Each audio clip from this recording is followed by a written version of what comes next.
Hello dear students, welcome to maths inside. तो आज हम डिस्कस करेंगे क्लास 10th की एक्सरसाइज 3.2।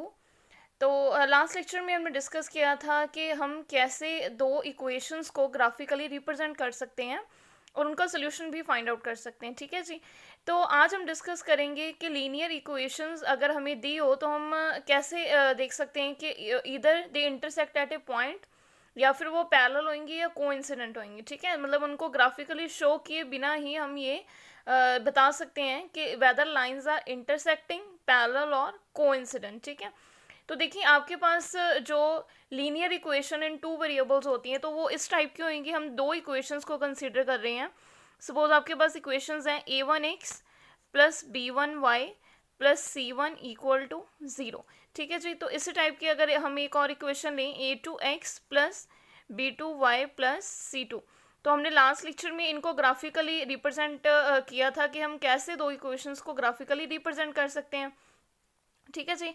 तो नेक्स्ट यहाँ से अगर हमें दो इक्वेशंस दी हो तो हम बता सकते हैं, जैसे सपोज अगर आपके पास a1/a2, क्योंकि ये क्या है, इनके कॉफिशेंट्स हैं जो वेरिएबल पड़े हुए हैं। x का जो वेरिएबल है उसका कॉफिशेंट a1 है, सिमिलरली इसका कॉफिशेंट क्या है, a2। तो अगर a1/a2 is not equal to b1/b2, मतलब कि अगर इनके जो कॉन्स्टेंट्स की हमने डिवीजन किया अगर ये आपस में इक्वल ना होए तो इट मीन्स जो लाइंस ये रिप्रेजेंट कर रही हैं ये जब इनको रिप्रेजेंट करेंगे तो किस टाइप के होंगे, ये इंटरसेक्टिंग पेयर ऑफ लाइंस। ठीक है, तो ग्राफिकली अगर इनको शो करते हैं तो ये क्या करेंगी, इंटरसेक्ट करेंगी लाइंस। क्लियर है।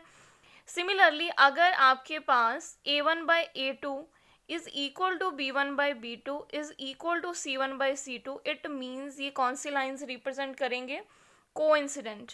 ठीक है, तो कोइंसिडेंट का मतलब क्या है कि लाइंस जो हैं वो एक दूसरे के ऊपर ही लाई करेंगी, एक दूसरे को क्या कर लेंगी, कोइंसाइड कर लेंगी। ठीक है। नेक्स्ट आपके पास आते हैं कि अगर a1/a2 is equal to b1/b2 but not equal to c1/c2, तो उस केस में जो लाइंस होंगी that are the parallel lines. ठीक है जी, तो दैट आर पैरेलल लाइंस। तो आई होप कि सबको क्लियर हो गया होगा। तो देखिए अगर मैं इसको आपको ग्राफ के हेल्प से बताऊं तो लाइंस कब इंटरसेक्ट करती हैं। सपोज आपके पास कोई भी दो लाइंस है, तो मैं जस्ट एग्जांपल में आपको बता रही हूँ कि जैसे सपोज एक लाइन इस तरीके से जा रही है हमारे पास और एक इस तरीके से, तो ये लाइंस क्या हो गई हैं, इंटरसेक्ट हो गई हैं।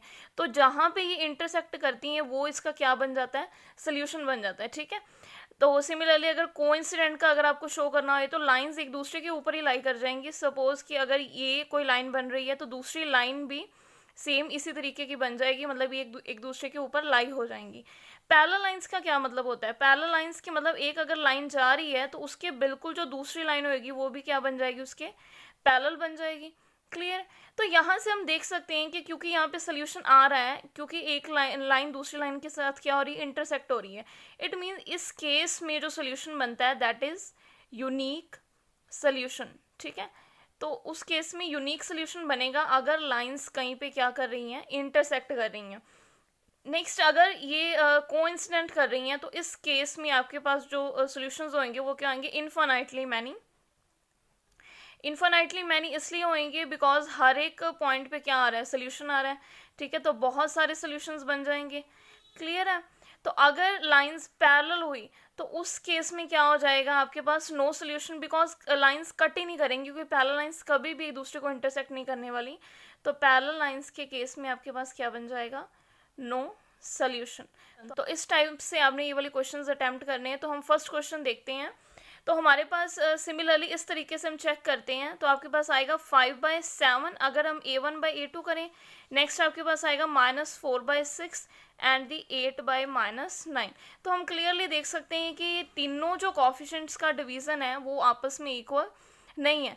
तो इट मीन्स इस केस में क्या हो जाएगा आपका, यूनिक सोल्यूशन। तो आई होप कि सबको क्लियर होएगा। ठीक है, तो यहाँ से देखिए आपके पास 9/18, तो ये आपके पास हो गया 1/2। तो आप इसको तरीके से लिख सकते हैं कंपेयरिंग विद दीज इक्वेशंस।